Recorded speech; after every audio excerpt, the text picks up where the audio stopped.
Right, hi everyone. Just going to wait for people to join, but I'm here with Nigel Short, who I'm going to introduce in a moment. Please say hi in the chat, and we'll get started when it gets busy. At the moment, we've got 9 people. They come in a bit slow, Nigel, but they'll be here in a moment. Yeah. So, well, I haven't introduced him formally yet, but it's Dr. Nigel Short, who's got an MBE. He's the Vice President of FIDE, as well as loads and loads of other things. He's also a Super GM. At his peak, he was the 3rd highest ranked in the world in 1988, so before I was born. And he's arguably, or probably definitely, the best ever English chess player. And he got to play Garry Kasparov in a World Championship match, which no other English players have done. Got to a World Championship. Pardon? Don't tell Mickey Adams that. Well, obviously he's experienced it as well. He's joined, but just because you got to play a World Championship match, I think it's a very big achievement. So yeah, we're very lucky to have Nigel joining us today. Sarah spotted Kasparov, apparently.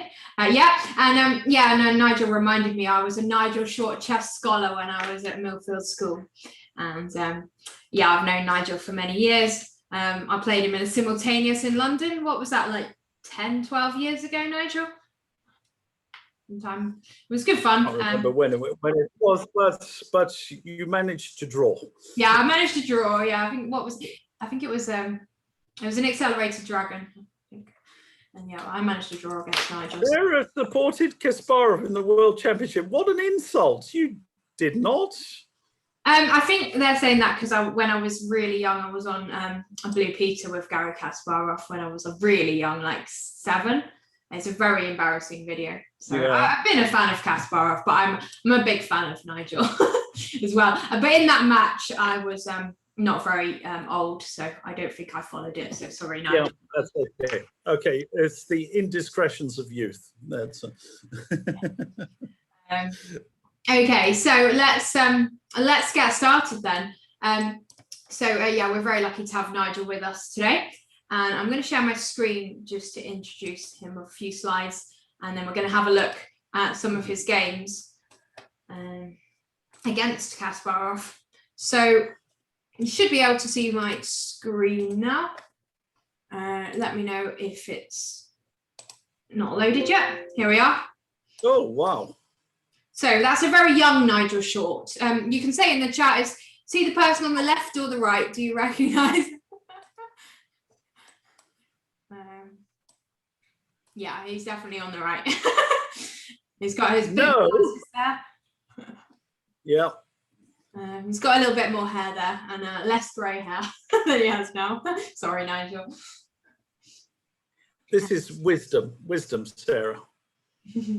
Excellent. The left looks familiar. Yeah, can we identify who's on the left? Hopefully you should be able to do that. And tell us in the chat. Yeah, Garry Kasparov. So, I mean, to get to play a World Championship match is a tremendously big achievement. How did that feel, Nigel? Tell us a bit about it. It was deeply traumatic. It was very difficult indeed. The road to the World Championship took several years because it began for me at the Manila Interzonal in 1990. So that's Manila in the Philippines, and I took it very seriously. I went with the second. I went with Luboš Kovalek, who had been the champion of Czechoslovakia and also of the United States. So he came as my analyst. The tournament was a long one. We played there.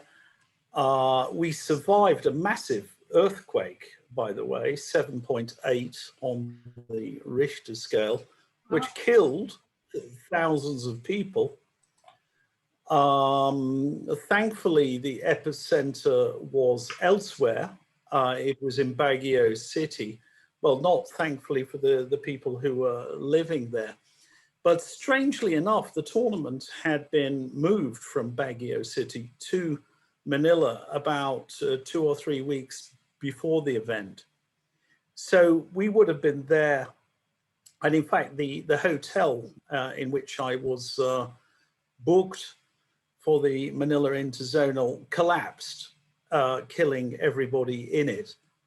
Wow. So I'm very, very glad that FIDE used to be such an incompetent organization that it couldn't organize its tournaments properly, and it had to move because otherwise I wouldn't be here talking to you.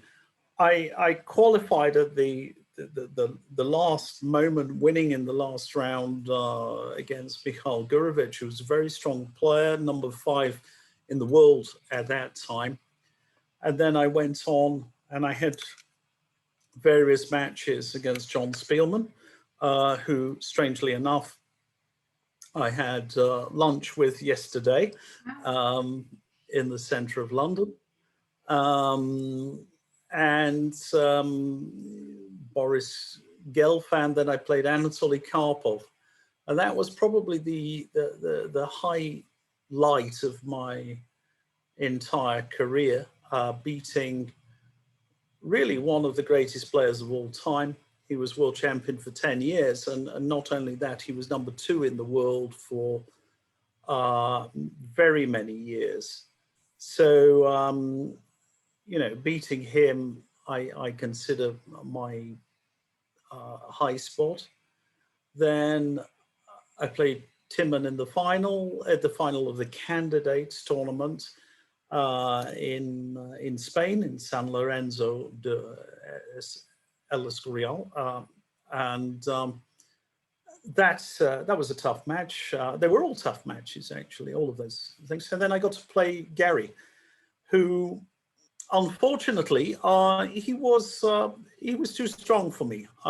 So I think I put up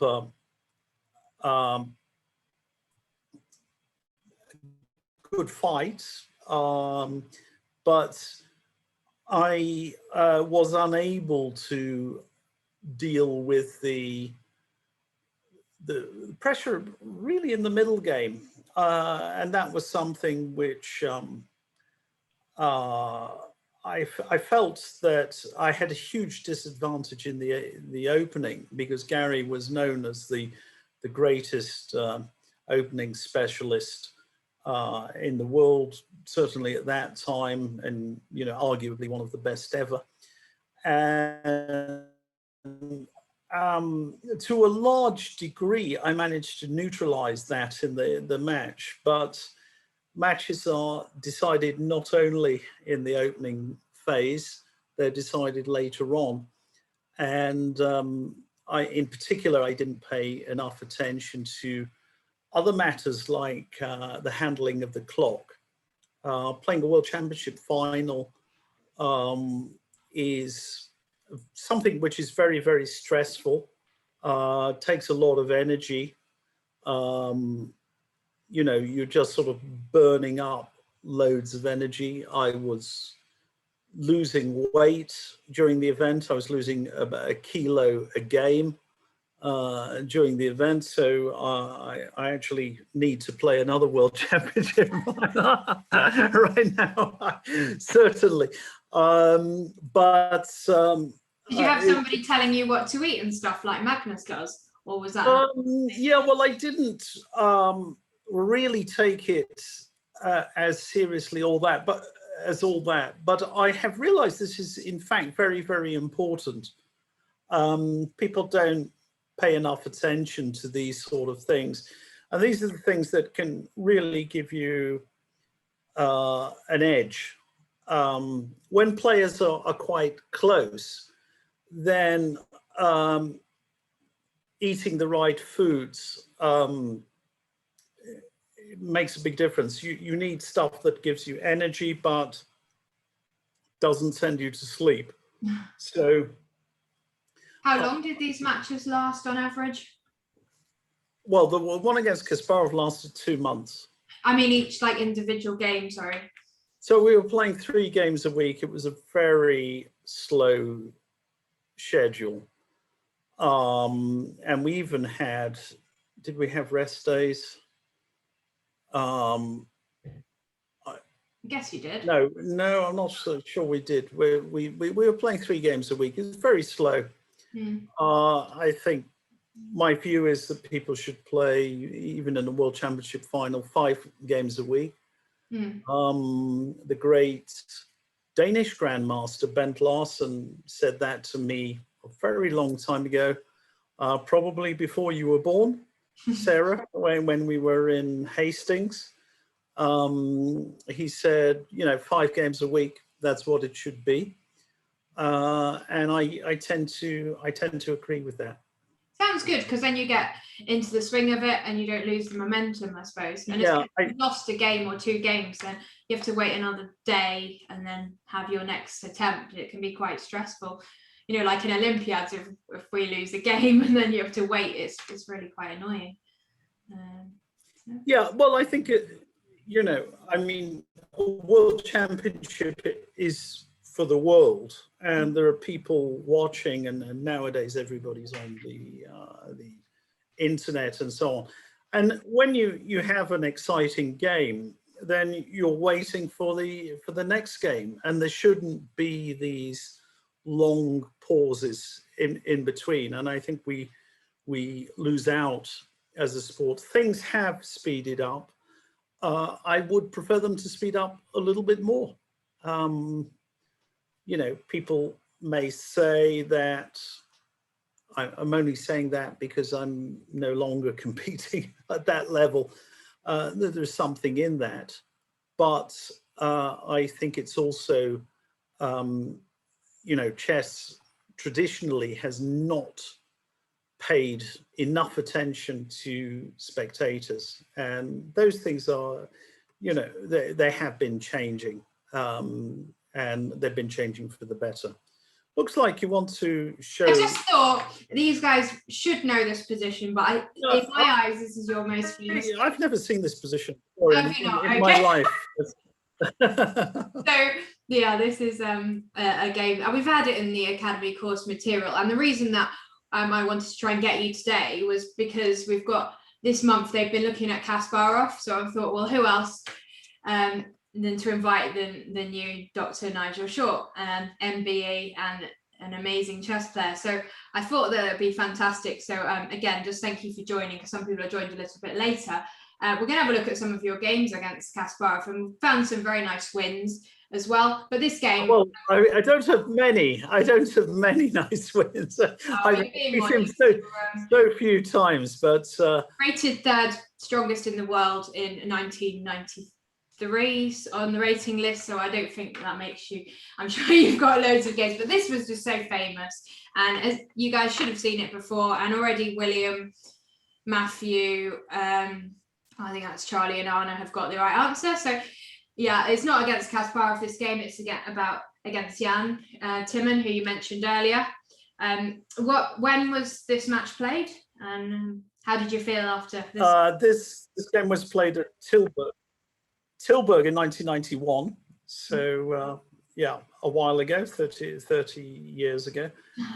And this is the game that's going to appear on my tombstone.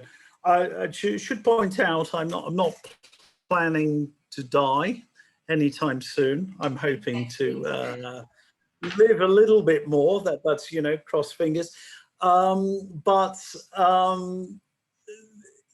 This is one which has it has inspired people really all over the world. It's like one of the I played a lot of nice games in my life, I like to think, and this is one which really strikes a chord. So I have been in some very obscure places. I've been in the steppes of Mongolia, and people have spoken about this game. I've been in the Galapagos Islands in Ecuador, where Charles Darwin, of course, got his inspiration for his theory of evolution and his famous book, On the Origin of Species.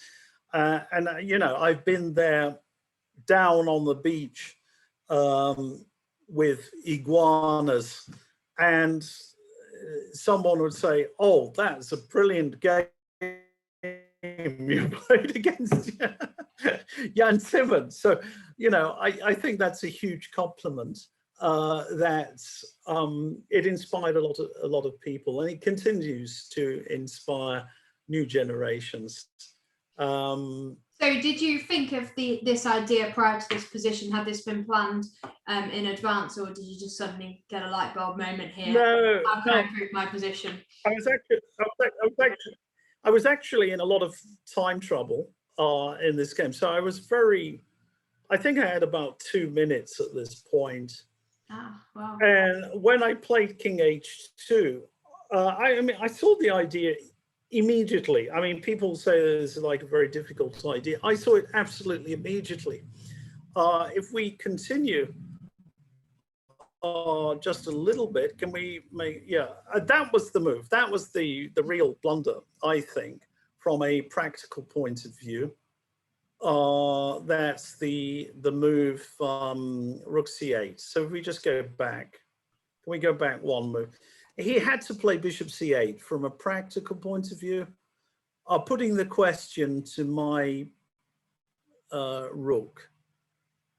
And it seems that White is winning in different ways here. I think even something as primitive as Knight G5 wins. Bishop takes Rook, and Rook F4. And I think that even something as simple as that is actually very good. With Knight takes F7 coming. I'm not sure I would have found this. This is the problem. If we go back, there's another good move here, and G4 is a good move right now. And then there is the question of what happens if he puts his bishop back on B7. And all of these things require some little bit of calculation, maybe Rook D3. Yeah, because you've got to support the knight now. That's the problem, isn't it? Yeah, so those are the issues. And if he takes on G4, then H5 or something like this, it's probably going to win. It is going to win, actually. But it's when you are very, very nervous and you've only got 2 minutes left before the time control, as you will be aware yourself, Sarah, in these situations, your heart is thumping like this. And you don't want difficult variations. You don't want calculations like this. So the moment he went Rook C8, it was a piece of cake for me. Do you think he knew? So then, or not? When you went king? No, I don't think he did. I don't think he did until the next move. Right. Yeah. The next move, he definitely knew my. Yeah. So let's go on. And King G5, and unfortunately, he actually resigned here, which I think that is very unsporting.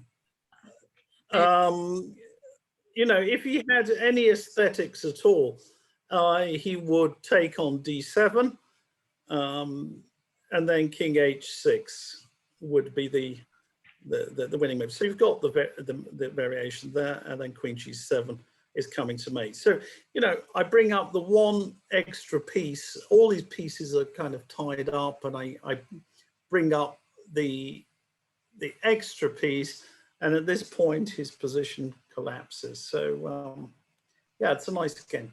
That's a really nice game, and I think lots of people have seen it before. It's very, very famous. I've got another puzzle from your game against Karpov, which I'll get the children to have a go at in the chat, because I don't think they've seen this one before. and you can see if you know the answer. The question is, should black take on d3? And this was what Karpov played against you in 1992. In fact, I might ask you, do you remember all your games, Nigel? No, but I remember this moment very, very well. Without telling us the answer, do you remember what the background to this was then? Yeah, well, I can tell you that because this is a game. It's actually I'm trying to remember which game. It's game 5, I think. Is it game 5? Not sure. No, it's maybe later. And it was a Warrel attack. Warrel attack is it's in the Spanish opening, or Roy Lopez, as many people call it, and it's aligned with Queen E2. And it's not that common. It has been played by many good players. It's been played by Ali Echen. It's been played by Paul Keres, and many good players. And I used it because there was a guy in my local chess club who was playing in this way, Jeff Horner. Do you know Jeff, by the way? I do actually. He's still around on the Northern chess. Yeah. Well, he was a good player. I mean, in 1975, he was rated 2450, which was just a colossal rating. Back then, and he was very, very dominant in the northwest of England. So he was at Bolton Chess Club. I saw a lot of Jeff, and he influenced me. So this was something which I decided to play because Karpov didn't have, it wasn't something that would be like a huge surprise to him, but he didn't have a lot of experience in it. And it just posed slightly different problems from the main lines. So you don't always have to do something that's very, very new, just a bit new or a bit unusual sometimes is enough. So he, earlier in this game, I'm pretty certain from his body language, he felt that he had a big positional advantage. And I had sacrificed a pawn, or at least I'd offered a pawn. And this threw him off balance. And he had to make this sort of mental adjustment of thinking, yeah, I'm much, much better, to, well, hang on a second, this isn't completely clear. And then by this moment, just before he played Queen takes d3, White is definitely on top. So he had to make a sort of psychological adjustment that, he thought he was well on top, but in fact, suddenly it looks as if he might be worse. And so Queen takes d3 is a way to kind of resolve his problems. And it has a very, very obvious flaw to it, tactical flaw to it. And actually, as he was playing this move, it became clear. As he was playing it, he saw what was wrong with it, but it was too late. Sometimes you're making this move and it's, oh God, and it was like that. He went, we've all been there. Yeah, every one of us has been there, So Queen takes, and Rook d2, and now he's losing a queen, or he's he's skewered, or losing the Rook right. Well, behind. I think did we have a couple of moves? So you think he took it and? I think he might have resigned. Yeah, for sure. So yeah. I'm not sure whether he took and played knight 6e4 and then rook c2, but I don't recall. But anyway, completely lost. Yeah. you know, completely lost. At that point, it's completely lost. Yeah. Okay, let's get them to do another Okay. puzzle. I wonder if you remember this game against Kasparov. What's going on after knight a5, rook takes b4? Now, this is, I think, quite a bit harder. So have a go and send your answers to the panelists, which is Nigel and me. So what is going on here? And Nigel, do you remember this game? I'm sure you do. Yeah, I do. This was a game that was played in Leicester Square. I know the Scottish football fans are very fond of Leicester Square, and they normally leave their empty beer bottles behind. But this was played at the Hippodrome Theatre, which is it's a casino now, isn't it? Yes. On the edge of Leicester Square. And yeah, we played this speed chess match, which was actually exceptionally unusual at that time. I would say that this match was probably the first, wasn't the first rapid chess match, but it was the first rapid chess match between very serious players. So it was a pioneering effort. And all games were decisive. It was very entertaining. I lost 4-2, so I won 2 games in the match, and this was game 6 actually of the match, which I recall. So yeah, this is a little bit trickier. I think it definitely is a lot harder. So we haven't had any correct answers yet. We've had, so knight a5 attacking the queen and the rook. We're asking what happens after rook b4. And we've had some answers, but you need to look at all the moves. So I'll give people a bit more time, because yeah, as Nigel said, it is a bit trickier.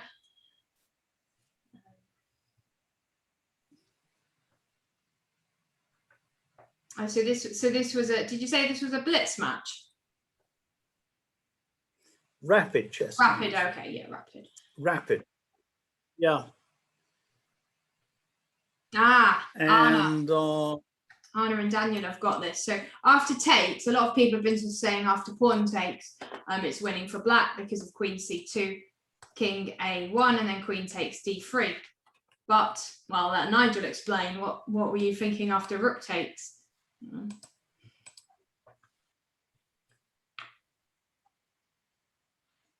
Yeah, well, I'm still attacking 2 pieces, and yeah, I just tuck the king in the corner now, and this is winning. I also get some very big threats in a minute. I can't even recall what he played here. Do you remember what he played? No, I don't. I think it was queen c5 or something. I don't recall what he played. You'll probably know better than me. Something like that. I honestly don't remember. Okay, well, in that position, I think you're just winning, which is which is a nice tactic, because lots of people. Yeah, there was it something. Was it queen c5 and then queen takes b4? I think it was something like that. That was.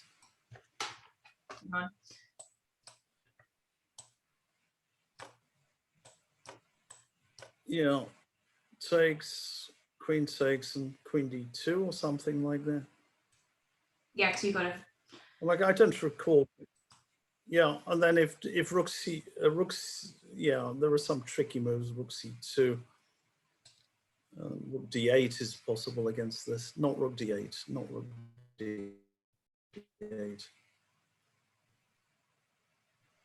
I actually don't remember. So you failed to do your homework there.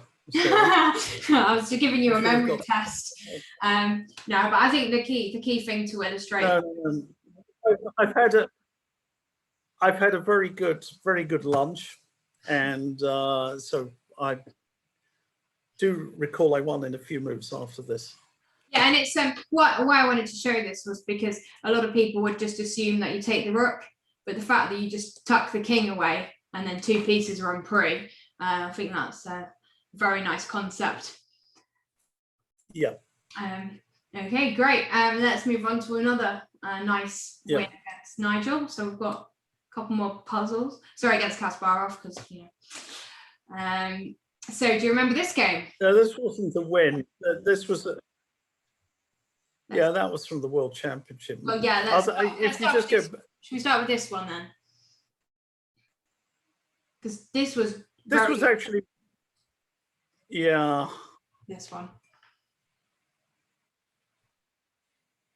Yeah. So we wanted people to evaluate what happens after bishop takes h6, because there is a better move as well. Maybe people might be able to work out. I'm sure you know what the better move is. I think here, bishop takes h6 is just a draw. And what should I play? Queen h7. Is that good? Yeah. King e8. Queen g8. Why is that good? Bishop f8. Bishop f8. Bishop f8. Sorry, it's just Bishop f8.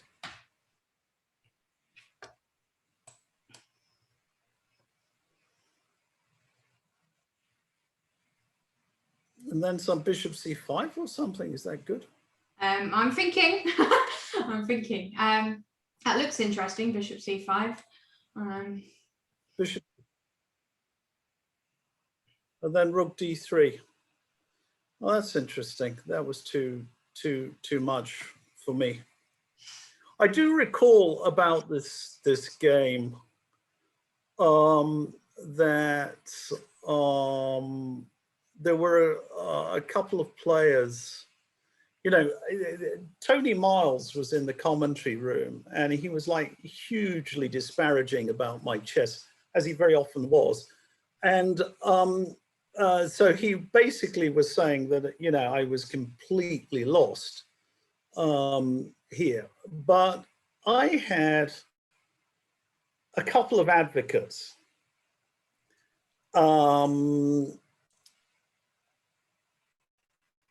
And the advocates on my side were, do you know Sarah Christopher?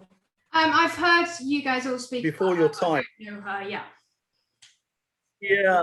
Yeah, Sarah Christopher and I think Natasha Regan, you know, were there, and they started coming up with ideas for me.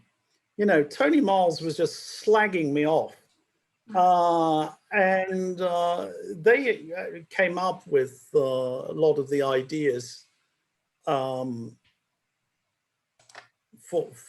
me, and of course White had a very, very dangerous initiative, and the girls were right. They were not biased. They were not you know, intent on denigrating my performance as somebody else was. And even though they were hundreds of rating points weaker, they came up with much better analysis than Tony Miles, who of course was England's first grandmaster. So yeah, that's heard this from a number of people subsequently, that this was the case. Okay, yeah, so yeah, just I mean, I'll share this study with the children after the session, but it's a nice move here, rook c5, because otherwise you're just losing. So I think bishop takes h6 was just a great idea, and yeah, the game ended in perpetual at this point. So yeah, I thought that was very, very inspiring game. Because Nigel, when you're losing in a game of chess, and what's your advice for children on what to do? Like when you're worse or you think it's going wrong? Trust the girls. Sorry? What, can you say that again? Yeah, what's your advice for children when they're losing a game to sort of carry on and keep going? Yeah, well, it's very easy to give advice, and it's much harder to implement it. What you have to recall, what you have to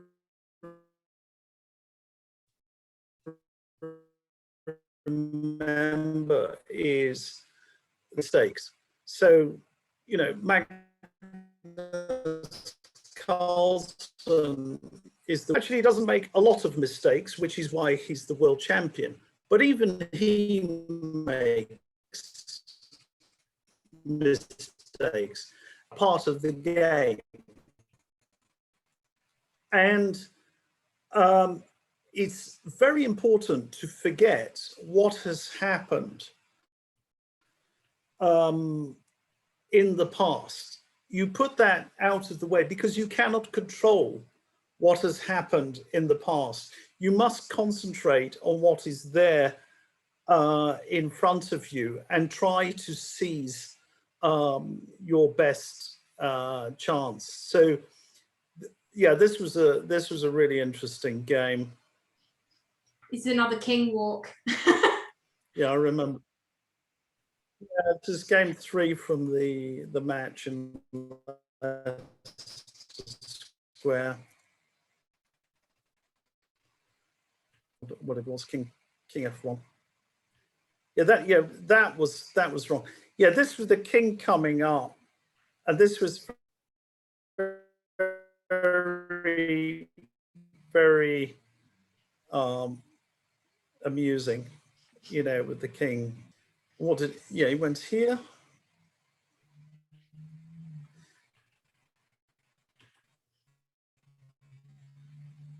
And now I took, yeah, the queen starts to come into the, and this was go back one move. If you go back one move, I actually saw this, that, and it's a great pity I didn't play it. The king takes g4 is very, very strong as well. King takes g4, not king takes h4 because of rook h2 check. And after rook c4 check, I can play king g3. And the point is that rook g2 check, which looks like it's kind of winning because it's an attack, is met by bishop takes rook check.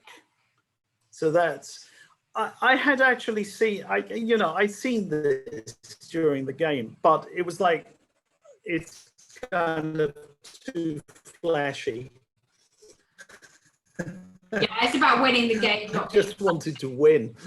So, and if he doesn't do this, he's completely smashed. Because I've got a threat of rook queen a1 as well. So, I mean, rook g2 check loses, but just bringing the king up here just would have been the end of the game. Absolutely would have smashed him. So you like moving your king up then? I do. I'm very fond of my king. How do you feel when you're doing these king walks? Do you feel quite smug? Yeah, well, it's a pity I didn't do this. I was too much of a chicken to do this. I saw it was absolutely okay.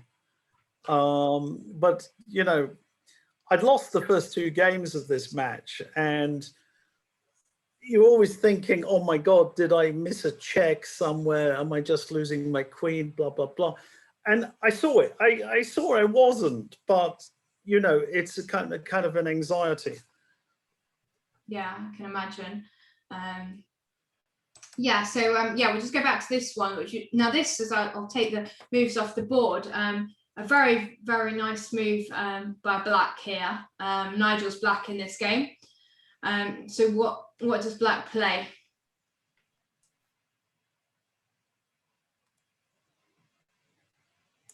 And yeah, give us some variations, William, then. So black to play, and I think this is a nice move. It's a bit more tricky to find because it's not a check or a capture. I tell you, these are the most difficult sort of sacrifices to find. They are by far the most difficult. So it's not easy. Garry didn't see it. Oh. I mean, because he could have stopped it. On his previous move, he could have stopped it, but he didn't see it at all. We need a few more moves, Daniel.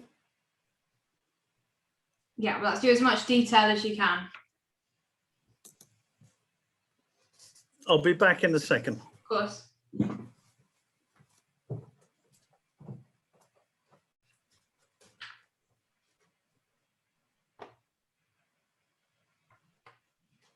We've got some good answers in. So black to play, what should black play? It's not just the first move, we need the full variation.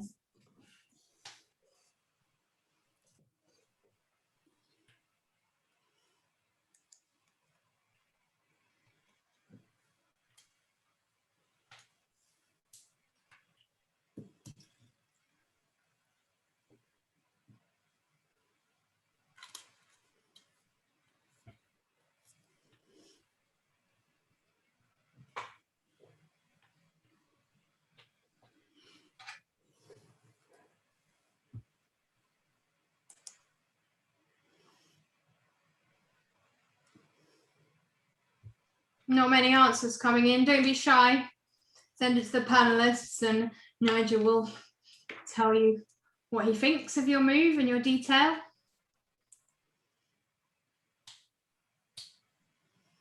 The sad thing about this little combination, which is a beautiful, it actually, you know, it gives me the advantage, but it's not winning.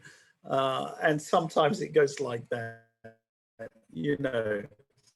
You play a move and then your opponent is, you know, like this, you know, cursing himself.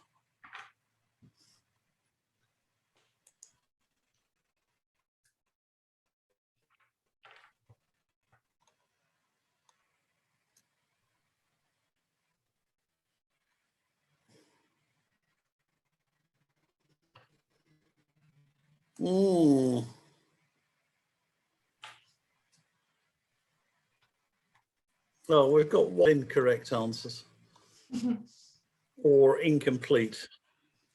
Nigel wants complete answers, not just a quick move. I'm just going to get my Ethernet cable because I think my internet's a little bit dodgy. So I'm just going to plug my cable in. I'll leave Nigel to. Yeah. I'll be 1 minute. Okay.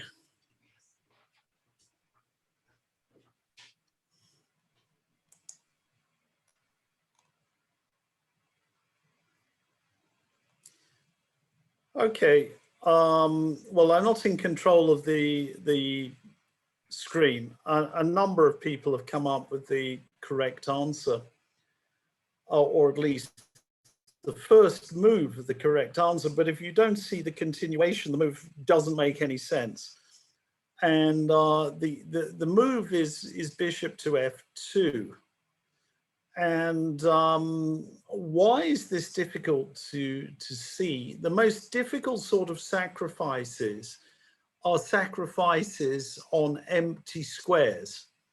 When you capture something, let's say you capture a pawn with a queen, maybe you sacrifice your queen or something like that, it's much, much easier than a sacrifice on an empty square.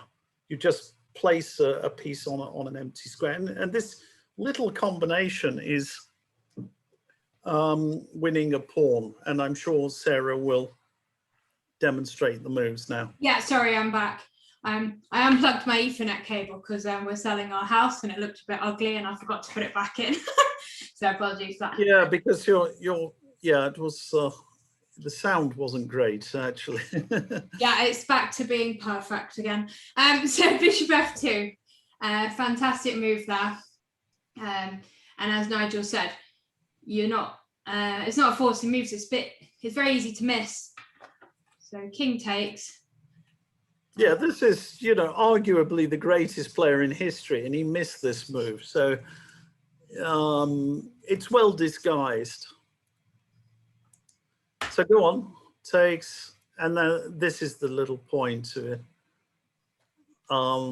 Takes, and this one wins a pawn. Did anyone write this in the chat to you? Yeah, somebody wrote it. Yeah, I've forgotten who. Great, well done. Yeah, Anna. Well done, Anna. Excellent. That's a lot of A's in that name. Do you get extra points for having more A's in your name? I don't know. And then rook h1, skewering Yeah. the rook. So yeah, I think that's a really nice tactic. And as Nigel said, Kasparov missed it. Yeah, it wasn't quite winning. I mean, it's advantageous for me, but the end game is still probably drawn, unfortunately. I've looked at it subsequently, and it can't really be won. So you know, I get the sort of psychological advantage from that, but not more. I get the moral high ground there for having outplayed him, but not more. Let's move on. Are we going to have a few questions? Yeah, let's do some questions. So has anyone got any questions in the chat for Nigel? And let's talk about your chess career in a bit more detail as well, Nigel. So when did you start playing chess? Tell us. Yeah, I started really around about the age of 5, but I didn't really start playing chess seriously until around 1972, which was before your mother was born. And when Bobby Fischer played the World Championship match against Boris Spassky, which was a tremendous match. It was on the television, like all the time. It was in the newspapers. It was a really, really big event because it was a clash of the United States, USSR, the great superpowers, and it caught the world's attention. So had it not been for that, it's very unlikely I would have become a chess player. And, wow. You know, yeah, we've covered that match in the academy actually, and they've studied some of the games and looked at. Yeah. So yeah, it was great drama, and I remember being on holiday for some of the time, and my dad would go and buy the newspapers, and I'd take the newspapers and play through the games from the newspaper on a little set, and yeah, it was just it was great. So that was a tremendous inspiration. Next, how much time did you spend on chess as a child? So I know you became a grandmaster at 19. Loads. What's loads mean? Define loads. Well, I used to read chess books all the time, and it's like one of these things. People have this very stupid idea. They say, "Oh well, you're a very gifted player." It's like, look, nobody comes out of the womb playing good chess. Nobody. So it's something that is learned, and the more practice, the more study you put in, the better you're likely to be. Some people learn faster than others. Not everybody is capable of learning fast. So yeah, I had that capability that I was able to pick things up rather quickly. But I used to read chess books from morning till night. I also played more chess than anybody else in the north of England. So year in, year out, it was many, many years that was the case. So I simply played more chess, I studied more chess, and I was better. And it's the same at absolutely anything. If you want to be a good pianist, playing the piano is not an easy thing. You can play it on many levels, but you will never become a concert pianist by playing for an hour on a Saturday afternoon. It's not enough. You have to put in the time. You may decide that chess is not interesting enough for you, or it's not your thing. And I'm not saying that that's wrong. I will never tell you that that is a wrong way of looking at things. We all make our choices in life. We only have one life. And, we decide what we are going to do. I happen to be very interested in chess. And if you want to be good at chess, then you need to put in the time. So at what age did you decide that you wanted to be a professional chess player? Yeah, very early. As soon as I realized professional chess players existed, then I wanted to become a professional. So I always had this idea. It's like kids, they grow up and they kick a ball around and they think, I want to be a footballer. And with the sort of salaries that footballers make, that's not not unreasonable to think about this. Question from Marcos: how much chess do you practice nowadays? I'm more or less retired, so the last 2.5 years I've been vice president of FIDE, the World Chess Federation. So I put in a lot of work there, and it's voluntary work. I mean, I'm not paid for this, but I try and make the chess world a better place. So there are certain things like, in fact, I just tweeted a while ago. I mean, I'm currently, right at this moment, dealing with 4 federations. And in 3 of those federations, there are people putting in tremendous efforts in trying to expand the game in their countries, and, and very selfless, wonderful volunteer work.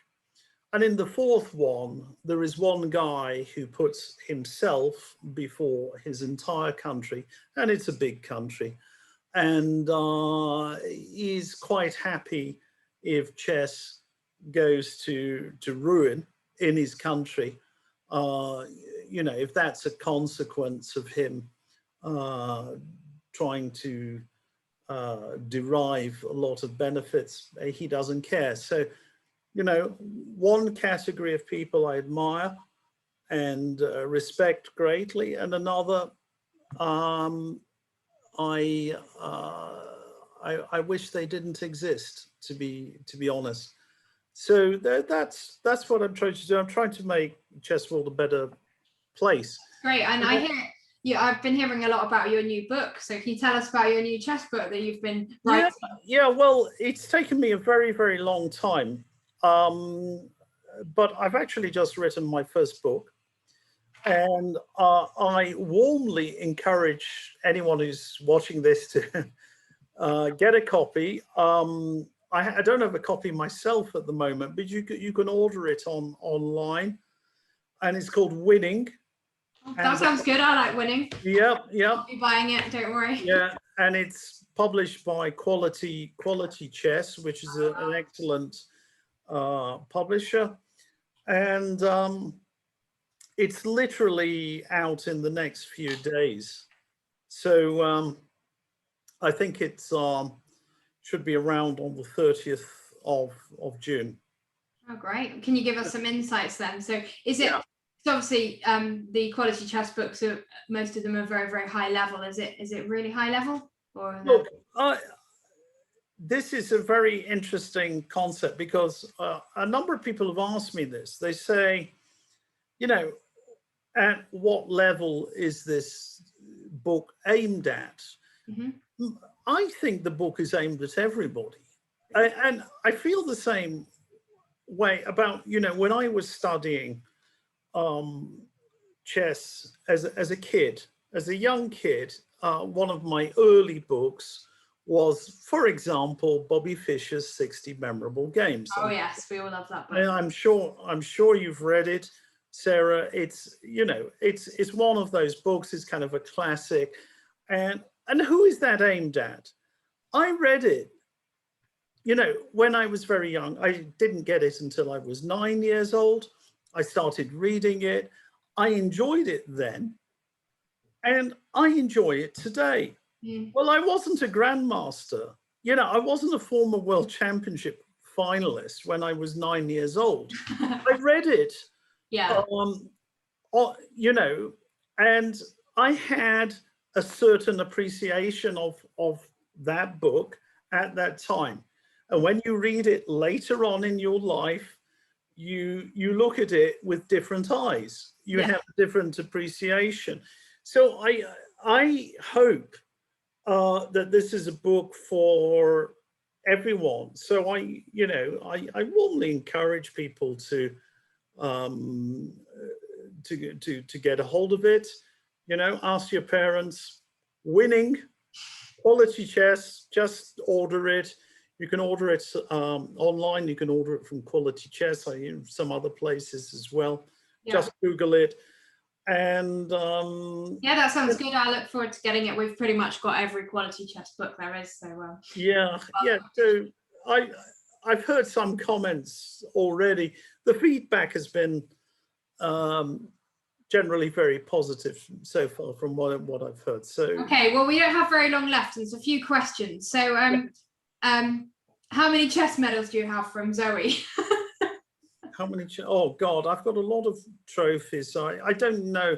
I've won probably I'd say, you know, over 70 major tournaments, and I've won some smaller tournaments as well, some weekend tournaments in the UK, which I'm not counting. So a lot. And that's what my book is about. Winning is winning. I've chosen 8 tournaments, and I've analyzed those tournaments in detail, but I could have chosen other ones as well. I have a lot of chess behind me. Next. Okay, what's your opinion of online chess? Well, I think it's been necessary for the last year and a half with the pandemic. I do play online myself, just for fun. I play some blitz chess. Give me a real tournament any day. I mean, that is my very, very strong preference. I agree with you. Yeah. So, you know, and unfortunately, some people cheat as well when you're playing online. Not too many, but a few do, and that's enough to kind of put you off. Okay, next question from Daniel. Except against Kasparov, what was the hardest game or the most important game of your chess career? It's hard to say. There are certain opponents that I have had great difficulty against. So, and just in the same way that occasionally you play against people on a similar level and you have very, very good scores against them. So, for example, Boris Gelfand, who's written, you know, former World Championship finalist now, an acclaimed chess author, also at Quality Chess, by the way. Yeah. I've got a very good score against him. I've beaten him in every second game that we have played. Whereas Alexei Shirov, I had a disastrous score against in my career. So some people are very hard. Shirov was a difficult opponent for me. I've beaten 13 world champions Did you know that, Sarah? That's not too I bad. didn't know that. Very impressive, Nigel. It's As always. not too shabby. 10 of them in classical chess. I beat Boris Spassky in rapid chess, Magnus Carlsen only in a tournament blitz game. That's the only time. Still counts. And Tigran Petrosyan, he died when I was very young, and I beat him in a simul. So, you know, you can count it as 10 or 13, whatever you want. I've certainly beaten 10 world champions beyond any doubt, any disputing. Extremely impressive, Nigel. It is 3 o'clock now. Thank you so much for joining us. It's been really informative, and I think everyone's enjoyed it. So thank you very much, Nigel. Yeah, thanks a lot, Sarah, and thanks to everyone who was watching this, and all the best to you, and I hope you're encouraged. Yeah, bye, Nigel. Thank you.